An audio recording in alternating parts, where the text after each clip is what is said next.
Begini, tapi saya tertarik apa yang dikatakan Kiai Haji Abdul Manan tadi menyangkut kalimat tauhid. Saya ngaji di mana-mana bilang, kalau ngaji itu yang tahqiq itu detail.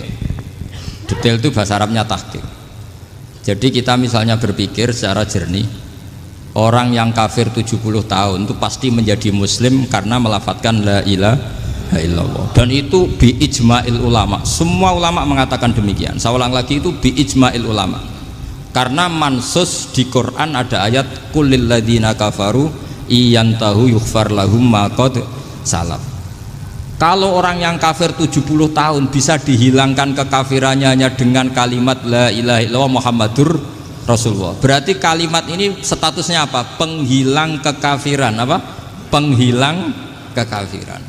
Lalu ada kelompok yang mengatakan gara-gara kalimat la ilaha illallah dan pegang patok nisan itu orang menjadi kafir. Ini kan jadi paradok.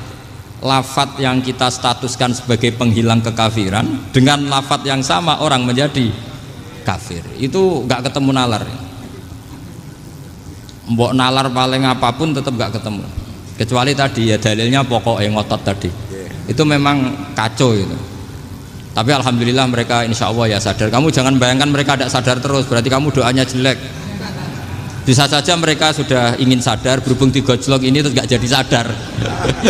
Jadi jangan-jangan salah kita karena sering gojlok sehingga yang mau sadar jadi tidak apa? Nggak sadar. Saya tadi jam 10 sampai setengah 2 masih ngajar di pondok saya ngajar tafsir, masih di Rembang sana saya. Terus saya ke Semarang, Delalah Muyassar. Ya mungkin agak-agak keramat, jadi tetap jam 3:4 saya bisa ketemu Habib Umar Hafid. Saya beberapa menit ya diskusi tentang manhaj beliau, dan kebetulan saya sering belajar kitab beliau sama alumni Darul Mustafa. Meskipun saya tidak pernah ke sana, tapi saya tahu betul mazhab beliau karena al arwah junudun apa mujannada. Begini, saya sering dingetikani Mbah Mun, politik tidak jelas itu bagian dari kejelasan. Ini yang perlu dicatat. Jadi politik tidak jelas itu bagian dari apa? Kejelasan. Misalnya begini, siapa yang mengira Khalid bin Walid yang sangat musuhi Rasulullah, dia panglima orang kafir ketika ngalahkan Rasulullah di perang Uhud, akhirnya Khalid bin Walid masuk apa?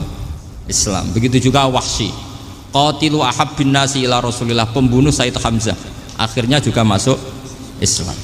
Begitu juga Abu Sufyan, dia pemimpin besar kafir Mekah ketika perang Badar, ketika perang Khandaq, akhirnya juga Islam dan menjadi mertua Rasulullah Shallallahu Alaihi Wasallam. Dari fakta ini kemudian banyak ulama alim yang ngambil sikap itu ya cara Jawa itu anggang-anggang. Anggang-anggang itu gak tegas, tapi gak tegas dari rumusan ilmu yang detail. Saya ulang lagi, gak tegas tapi dari rumusan ilmu yang apa? Detail. Bisa saja orang yang sekarang kafir suatu saat mukmin atau muslim. Bisa saja yang sekarang sedang fasik suatu saat soleh. Bisa saja yang mondok 3 bulan rois PBNU. Sementara yang mondok lama kadang Kiai RT. Tapi itu hanya hukum duniawi. Saya yakin yang Kiai RT ini PBNU di akhirat. Karena mondoknya lebih apa? Lama. Itu tak jamin. Saya juga berencana mimpin itu di akhirat saja, bukan di dunia. Makanya saya mohon SK itu berakhir muktamar mendatang. Karena saya sudah kiai sebelum diangkat. Makanya saya ulang-ulang, kalau pengangkatan itu niatnya ikrar, saya terima. Tapi kalau niatnya ngangkat, tak gugat di pengadilan. Ini tidak guyon, ini betulan itu. Ya, tapi ini hanya guyon saja. Nah, ini penting saya utarakan teori ngaji ya. Ini saya bacakan naskah asli Sayyid Umar Hafid supaya Anda dapat barokah beliau. Karena beliau selain alim allamah, muridnya Habib Salim, juga beliau pernah ngaji kutub Sayyid Abdul Qadir Segaf di Jeddah. Juga beliau sering istifadah di beberapa kiai. Ini saya baca teks Arabnya kemudian saya terjemah. Bagi yang tidak setuju pemaknanya bisa gugat, karena saya baca Arabnya. Yang nggak setuju pemaknanya bisa gugat, tapi tak jamin kalah karena saya paham betul teksnya maknanya seperti itu. Logikanya tadi ya, ketika Rasulullah ngambil sikap tegas kepada qatilu Hamzah yaitu Wahsy, Dan ketika Rasulullah ngambil sikap tegas pada orang-orang yang mengalahkan beliau di perang Uhud, kaifa yuflihu qaumun fa'alu bi anbiya'ihim hakadha, bagaimana mereka jadi orang benar atau orang yang dapat kebahagiaan kalau mereka perlakuannya seperti Nabi seperti ini, yaitu Nabi sujja wajhuh masyhur wa kusirat ruba, yaitu Nabi itu wajahnya terluka, gigi serinya tanggal. Orang-orang seperti ini tuh nggak akan bejo kalau orang Jawa, nggak akan falah. Tapi apa yang terjadi? Allah menurunkan ayat laisa laka minal amri syai'un aw yatuba 'alaihim aw yu'adzibahum. Muhammad itu bukan wilayah kamu ngecap orang, menstigmasi orang itu tidak wilayah kamu. Saya bisa saja mengampuni mereka atau menyiksa saya itu atau menyiksa mereka itu wilayah saya, kata Allah. Saya bisa saja mengampuni mereka atau menyiksa mereka itu wilayah saya. Sehingga akhirnya apa? Rasulullah tidak ngambil sikap yang mungkin orang lain mengatakan itu tidak tegas. Tapi itu kearifan. Betul, akhirnya Wahsy malah masuk Islam. Khalid bin Walid panglimanya juga masuk Islam. Dan beberapa orang kafir juga masuk Islam, termasuk mimbenihim, ketuanya yaitu Abu Sufyan. Ini penting saya utarakan. Makanya ini saya baca pembenaran dari konstruksi pikiran tadi. Nah ini supaya khas. Ini khasnya orang mondok 10 tahun nih. Jadi ini tak baca ini. Nah, biar jelas ini nanti tagnya persis ya, tidak saya rubah. Ini di kitabnya Habib Umar Hafid, namanya itu Taujihun Nabi Limardoti Bari. Kalau diterjemah ya mengarahkan orang yang sadar. Nabi itu orang yang sadar ya, sampai ini termasuk orang yang sadar.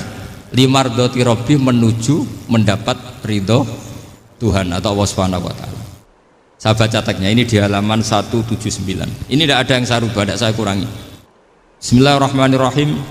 Fala buddha an nuwattina qulubana ala annana khodamatu ahli hadal qaul wa yattali Allah min qulubina annana na'taqidu imkaniyata ayyasfa fi ahadina yaumal qiyamati man huwal ana kafirun yuslimu faya'lu sya'nu indal haqqi fayakunu sababan li kholasika fil qiyamah yumkinu dzalik. Jadi kita para dai, para kiai itu adalah khodamatu hadal kaun. Kita ini adalah pelayan alam raya ini yang selalu berharap alam ini akan lebih baik. Orang yang sekarang sedang kafir bisa saja nanti yang nyafaati kamu di akhirat, yaitu mereka masuk Islam lalu Islamnya lebih serius, akhirnya punya hak syafaat. Sementara kamu Islam mulai kecil tapi biasa-biasa saja seperti ini, mulai dulu ngaji terus sama Ki Abdul Manan, nggak pernah yang ngisi ngaji, itu artinya nggak ada perkembangan. Makanya saya nggak ingin ngaji lagi karena saya ingin perkembangan Anda nanti tukang mengisi, bukan yang diisi. Kalau saya nanti ngaji lagi di sini, artinya Anda kalau tetap mendengarkan itu tidak ada perkembangan. Pantes saja saya mulang Gus Bahak sampean sing ngaji. Sekali-kali ada perkembangan, saya ngaji sampean yang mulang, itu bagus itu. Meskipun itu perkembangan yang menyesatkan.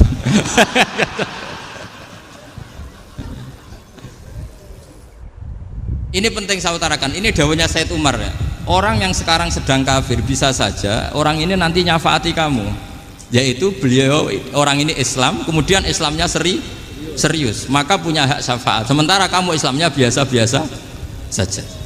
Itu masyhur kayak Sayyidina Umar.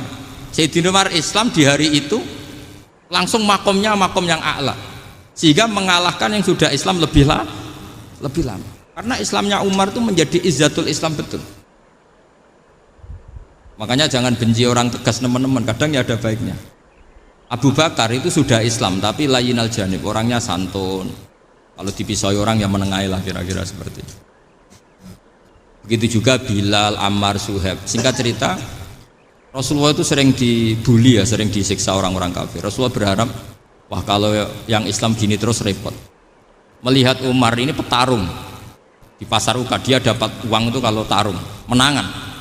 Kata Rasulullah, kalau ini yang Islam ya bagus. Beliau berdoa, Allahumma aizal Islam bi Umar. Itu kira-kira 2 hari dari doa beliau, Umar masuk Islam. Itu pertama masuk Islam itu orang-orang kafir diparani. Kalau kamu ganggu Rasulullah Muhammad tak bunuh. Semenjak itu orang kafir yang gentenan sembunyi. Sehingga kata para mereka yang Islam selalu jaya mut aslama Umar, ketika Umar masuk Islam. Itu dalam 1 hari Islam itu Rasulullah sudah ngendikan Umar yang Islam sehari ini imannya kalau ditimbang separuh ahli dunia masih unggul sama Islamnya Umar. Nah, bisa saja seperti itu. Jadi saya minta sama teman-teman yang mencintai ilmu, tidak tegas itu bagian dari ketegasan dalam ilmiah, karena kita ini tidak mengendalikan dunia, tidak mengendalikan hidayat, hanya Allah piyambak yang ngasih apa? Hidayat. Maka sikap kita laisa laka minal amri syai'un aw yatuba alaihim aw yu'adzibahum. Rasulullah yang ahabbul khalqi ilallah saja tidak boleh tegas karena semuanya potensi itu ada. Cuma kita tegas dalam kebenaran saja, tapi nggak perlu tegas dalam mengawal kebenaran. Kenapa demikian? Karena Islam ini agama yang akan dijaga Allah ila yaumil. Yang jaga Islam bukan PBNU, bukan PP Muhammadiyah, bukan kiai. Yang menjaga Islam namun Allah Subhanahu wa ta'ala. Makanya Sayyidina Umar itu kalau disuruh mikir Islam itu nggak mau betul. Masyhur itu dalam tarikh-tarikh. Umar mimpin itu sukses, banyak futuhat. Singkat cerita akhirnya orang tuh kelangenan, wah kalau Umar meninggal kayak apa. Sehingga Abdullah bin Umar setiap jalan-jalan tuh dibully, kalau sekarang dibully. Ya Abdullah bin Umar, bapak kamu itu gimana? Sudah sepuh mau meninggal kok tidak suksesi. Kalau saja ada orang penggembala kemudian meninggalkan kambingnya di hutan, kamu anggap orang yang mudoyik enggak, menyanyiakan kambing itu enggak? Ya iya, kata Abdullah bin Umar. Apalagi amru hadil umat ini mau ditinggal gelanggang, nanti suatu saat Umar meninggal. Mbok yo suksesi supaya jelas. Logika itu diaturkan ke Umar radhiyallahu anhu, ke Sayyidina Umar. Pertama Umar agak tertarik dengan logika itu. Lama-lama beliau marah. Tidak jadi. Saya tetap tidak akan istikhlaf, tidak akan suksesi, dan saya tidak akan mikir Islam, katanya. Islam akan diurus oleh Allah Subhanahu. Terus beliau ngendikan, Islam ini jalan ketika ditinggal Abu Bakar, bahkan ketika ditinggal ahabbul khalqi ilallah akramul khalqi indallah, yaitu Rasulullah Muhammad sallallahu alaihi wasallam. Coba Islam dulu dipimpin Abdul Qadir ketua wali, dipimpin Wali Songo, dipimpin orang top. Sekarang dipimpin mondok 3 bulan jalan. Karena Islam yang ngatur Allah Subhanahu wa ta'ala. Jadi ini penting. Loh coba ustadz tuh banyak yang nggak bisa ngaji loh. Tapi ya laku ya nggak masalah. Loh saya kemarin di Korea seminggu. Itu TKI jadi khotib, ada yang jadi mufti, ada yang jadi suriah. Itu ada yang di sana jadi suriah, pulang ke kampung angon kambing lagi. Loh itu teman saya kenal. Suriah Korea. Iya suriah Korea tapi. Artinya gini, bahkan masjid semua yang di Korea itu didirikan oleh TKI dan TKW. Mereka digerakkan Allah untuk mikir agama, karena agama ini milik Allah. TKI saja mikir. Makanya ini penting, yo dakwah tapi tauhidnya sing kenceng, jangan dakwah kenceng tauhidnya kendor. Itu bahaya betul. Saya ulang lagi ya, ini dawuh Habib Umar. Jadi kata beliau, fala budda an wattina qulubana, kita harus yakin seyakin-yakinnya bahwa semua kemungkinan itu mungkin. Makanya masyhur dalam tarikh ketika kafir Quraisy mau disiksa oleh para malaikat karena mereka sering menyakiti Nabi, kata Nabi gimana? Jangan. Saya berharap kalau bapaknya tidak mukmin, suatu saat anaknya mukmin. Masyhur dalam tarikh. Musuh Nabi besar siapa? Walid bin Mughirah. Punya anak Khalid bin Walid. Abu Lahab punya anak Darrah, itu mukminah yang baik. Abu Jahal punya anak Ikrimah, itu mukmin yang baik. Di Indonesia lebih hebat lagi. Bapaknya ra iso maca Quran, anaknya hafid. Bapaknya utun ratamat SD, anaknya jadi dekan. Di Indonesia banyak orang nggak siapa-siapa, anaknya jadi presiden, anaknya jadi menteri. Artinya jangan karena bapaknya kafir kamu nganggep anak turunnya pasti selalu kafir. Teori itu sudah salah zaman Rasulullah. Yaitu Walid akhirnya punya anak Khalid, Abu Lahab punya anak Darrah, terus siapa? Abu Jahal punya anak siapa? Ini penting saya utarakan karena dakwah kalau terlalu semangat nanti kalau menghilangkan tauhid bahaya. Tetap innal huda. Uni Soviet kayak apa? Mengkooptasi negara-negara sekelilingnya sampai jadi Zuni. Tapi apa yang terjadi? Uni Soviet yang runtuh, persemakmurannya semua rata-rata jadi negara apa? Islam, kayak Uzbek, kayak Ceknya, kayak apa-apa. Karena agama ini diurus Allah. Sehingga kalau tapi kamu ngitmai agama nggak apa-apa. Makanya istilahnya Habib Umar khodamah itu pelayan, nggak apa-apa. Kita ngitmai agama itu nggak apa-apa. Dengan ngitmai terus mikir nggak apa-apa. Tapi jangan mikir yang merasa kalau kita mati, wah nanti agama ini kukut karena saya mati. Kamu itu siapa? Agama Islam ini tidak pernah dipasrahkan kamu, diurus oleh Allah Subhanahu wa Ta'ala sendiri. Sehingga ketika Wali Songo meninggal, agama ini tambah kuat sampai sekarang. Kecil saya itu kalau pengajian susahnya bukan main, harus izin sana sini. Sekarang setiap pengajian polseknya datang, polresnya datang, nggak ada intel, nggak ada apa. Padahal kiai dulu sama kiai sekarang itu kira-kira alim mana? Raden kiai dulu. Mbah Hasyim Asy'ari itu ngarang kitab sampai dibaca di Yaman. Saya sering baca juga kitab beliau, Risalatu Ahli Sunnah wal Jamaah. Kiai sekarang mau terjemah aja kadang salah memahami. Tapi ya Islam tetap jalan karena Islam ini dikawal, dijaga oleh Allah Subhanahu wa Ta'ala. Maka kalau dalam cerita tarikh sirahnya Ibnu Ishaq itu, tauhid itu penting. Beliau cerita begini, Sayyid Abdullah itu namanya Abdullah bin Abdul Muthalib. Kita tahu kenangannya Rasulullah terbanyak itu bukan dengan Sayyid Abdullah tapi dengan Sayyid Abdul Muthalib, dengan mbahnya. Karena Nabi itu mulai kecil dirawat oleh siapa? Mbahnya. Yaitu yang disebut Nabi ketika 2 bulan kan abahnya sudah meninggal. Ya saya baca ya, pakai bahasa Arab biar jadi bid'ah. Nanti kalau bahasa Indonesia ada bid'ah. Tidak betul. Diba atau berjanji sebenarnya itu kitab sejarah, berhubung dibaca bahasa Arab terus kayak mantra. Terus yang belakang mau nyenggai soleh aleh, sehingga kubu sebelah bilang itu khurafat dan bid'ah. Coba diterjemah ini, coba nanti saya baca bahasa Arab. Walamma tamma min hamli syahroni ala masyuril aqwalil marwiyatu fiya bil madinati abuhu abdullah wa kana qad istaza bi akhwalihi bani adi minat taifatin najariyah wa makatha syahron saqiman yu'anu nasukmahu wasakwa. Terus di pojok sana bilang sholli alaihi, pasti kubu sebelah yang liwat, wah itu khurafat bid'ah karena dianggap mantra. Padahal artinya coba sampean baca bahasa Indonesia, ketika hamil Rasulullah umur 2 bulan, abahnya meninggal di kota Abwa. Kota Abwa adalah kota keluarga besar ibunya Sayyid Abdullah. Kebetulan pas ke sana beliau sakit sampai 1 bulan dirawat. Bid'ahnya di mana kalau diterjemah? Wong itu kitab tarikh. Makanya saya nggak tahu yang membid'ah-bid'ahkan tiba itu karena tadi. Tapi sampean juga ikut salah karena nyenggai sholawat tantok itu. Jadi makanya saya bilang tadi kalau bahasa Arab bid'ah, kalau sudah terjemah tidak bid'ah karena kelihatan kalau itu hanya kitab tarikh. Loh, coba bid'ahnya di mana? Wa ba'du fa'aqulu wa Muhammad bin Abdullah bin Abdul Muthalib bin Hasyim. Itu kalau diterjemahkan, kamu harus tahu siapa nama Muhammad. Muhammad punya abah siapa? Rasulullah Muhammad Abdullah. Punya abah siapa? Abdul Mut. Punya abah siapa? Hasyim. Coba baca gitu di kubu sebelah. Oh iya berhubung baca bahasa Arab. Wa ba'du fa'aqulu wa Muhammad bin Abdullah bin Abdul Muthalib bin Jadi itu hanya salah baca saja itu. Maksudnya salah yang ngukumi, bukan salah yang baca, salah yang apa? Ngukumi. Sayyid Abdullah ini orang yang tauhidnya sangat kuat. Sayyid Abdul Muthalib lebih kuat lagi. Saya cerita sedikit betapa pentingnya tauhid. Ketika pasukan Abraha bawa pasukan gajah mau menyerang apa? Ka'bah. Itu sebelum menyerang itu semua aset-aset milik orang kafir Quraisy, milik orang Quraisy lah, itu ditawan, diambil, termasuk milik Sayyid Abdul Muthalib, milik Abdul Muthalib. Terus ketika mau masuk Ka'bah, mau masuk Mekah, kata Abraha, man sayyidu hadal wadi, siapa yang kamu tuakan, yang kamu pertuan di sini? Oh, Abdul Muthalib. Abdul Muthalib itu dipanggil, itu auranya luar biasa.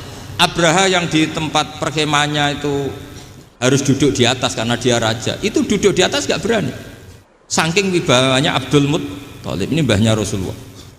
Akhirnya Abraha bilang gini, saya duduk di bawah tidak mungkin karena saya raja, kamu duduk jejer saya tidak mungkin karena nanti umat saya kecewa karena raja kok disaingin gitu.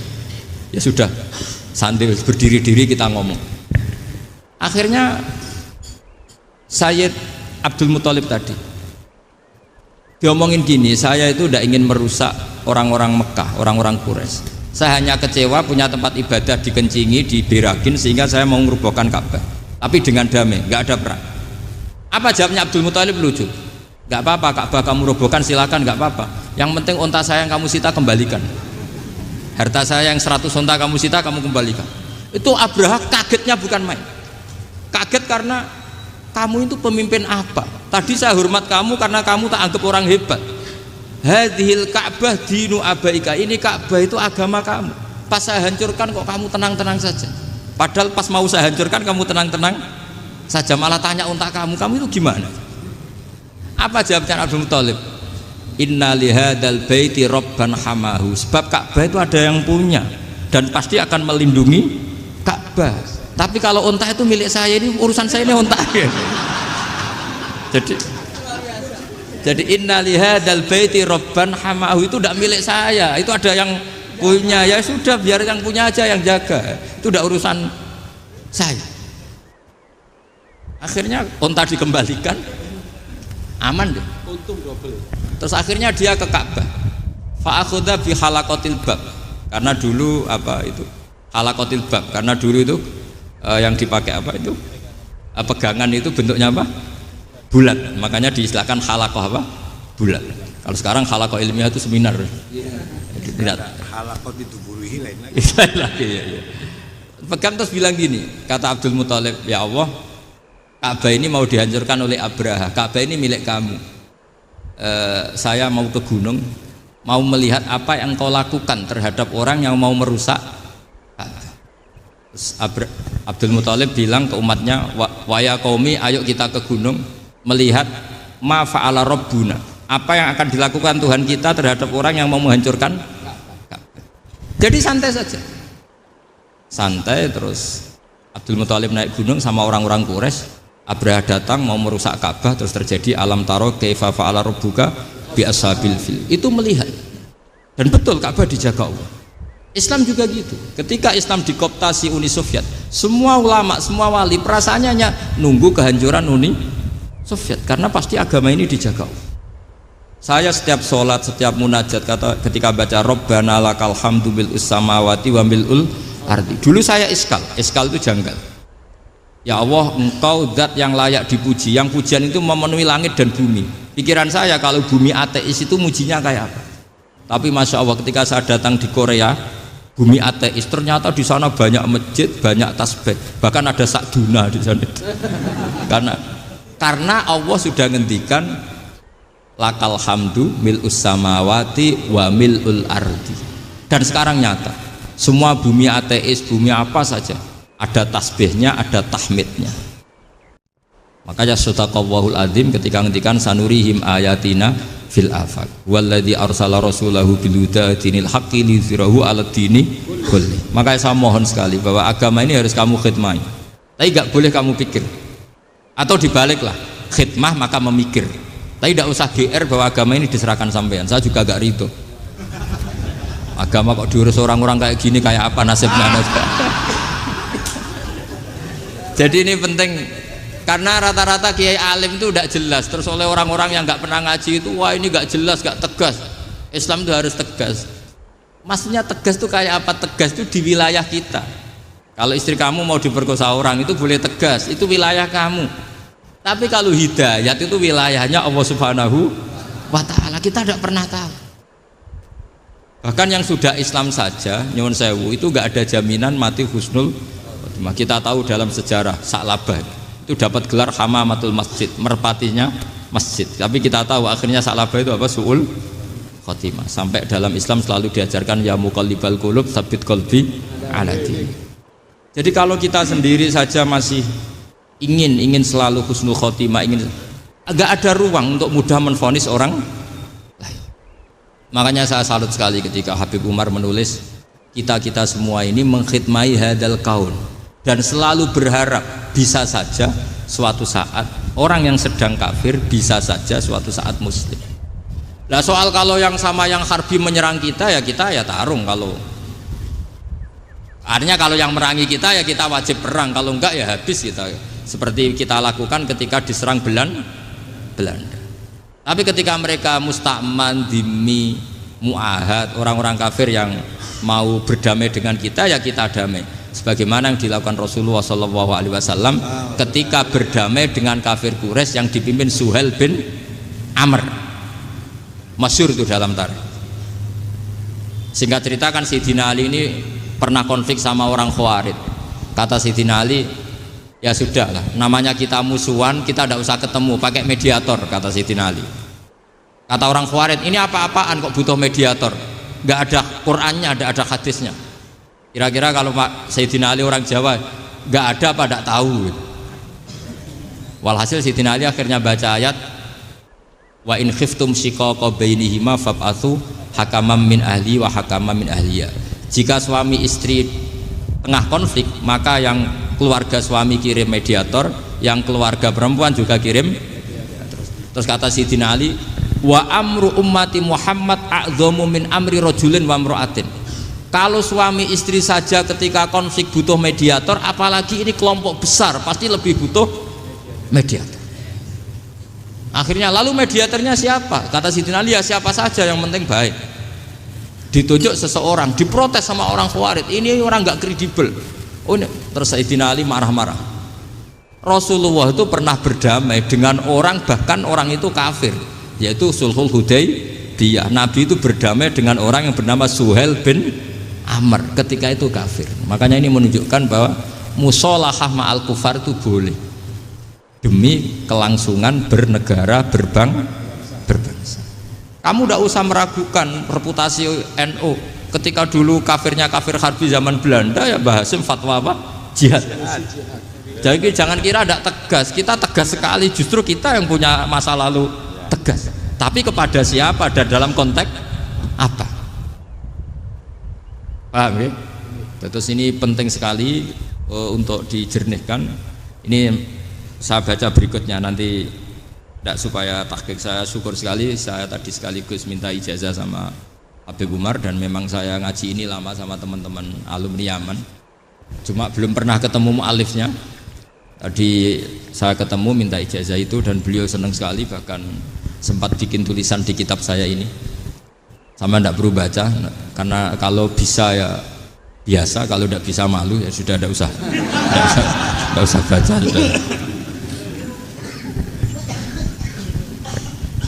Terus ini kata beliau, ini masih saya teruskan. Nahnu min hadhil intilaqah naktasibu thabatana wa quwwata yaqinina wa illa fa fil ardi mu'aridun wa muntaqidun wa mukhalifun min akhyarin wa asyrarin sholihin wa fasikin muslimin wa kuffar. Kalau kamu punya satu metode ilmiah, metode dakwah, kamu harus siap, karena pasti ada yang menentang. Yang menentang itu ya mulai orang soleh, tidak soleh, orang macam-macam. Jadi kalau sudah punya manhaj, memang dari awal harus siap apa? Ditentang. Jadi misalnya PBNU punya kebijakan apa, ya sudah siap saja dibully. Itu pasti itu, karena nggak ada manusia semua suka, semua benci. Kata beliau, anta in kunta fi syakkin min hadzal maslak wal manhaj fattabi man syi'ta wasaha angka ghaniyah wa in kunta ala yaqinin annahu al huda wa mirasun nubuwah wa annahu haqiqatu tarjamatil ahdi ma'rab fala tata'atsar min kalami ahadin yakunu mangkana. Jadi intinya kita mengawal Islam secara rahmatanil alamin itu justru kita berharap menjadi simpatik dan menjadikan mereka menjadi nopo Islam. Jangan ketika simpatik dianggap gak tegas. Saya masih ingat betul dawuh Mbah Mun, hak sekseni, kata beliau, saya masih ingat kalimatnya, sekseni akurat tegas itu berdasar ayat laisalaka minal amri syai'un aw yatuba alaihim aw yu'adzibahum, karena potensi sosial itu bisa rubah. Orang yang sekarang kawan kamu bisa saja suatu saat jadi musuh, yang sekarang musuh kamu bisa saja suatu saat jadi kawan. Terus kamu ngambil sikap tegas dalam sesuatu yang nggak stabil seperti ini, lalu tegas itu kan nggak pada tempatnya. Makanya yang seperti ini kata Allah pakai asa itu menawa-menawa. Asa wahu ayyaj'ala bainakum wa bainal ladzina ataitum minhum mawaddah. Bisa saja orang yang sekarang musuhan dengan kamu suatu saat dijadikan mawaddah. Kamu udah mawaddah itu saling mengasihi. Kamu udah usah tanya, wallahu qadir, kata Allah, karena Allah mampu. Jadi dalam hukum-hukum sosial Allah seringnya bilang apa? Asa. Misalnya wa asa an takrahu syai'an wa huwa khairul lakum wa asa an tuhibbu Allah wa syarrul lakum. Karena masalah sosial ini semuanya asa, yang pernah tahu siapa? Bisa saja sekarang saya Rois Surya, nanti SK-nya nggak turun lagi, tapi saya tidak apa-apa. Bisa saja nanti santri 10 tahun dipimpin 3 bulan, nggak apa-apa. Bolak-balik nggak apa-apa. Saya tidak akan kecewa, karena masya Allahu kana wa malam yasa lam yakun. Assalamualaikum warahmatullahi wabarakatuh.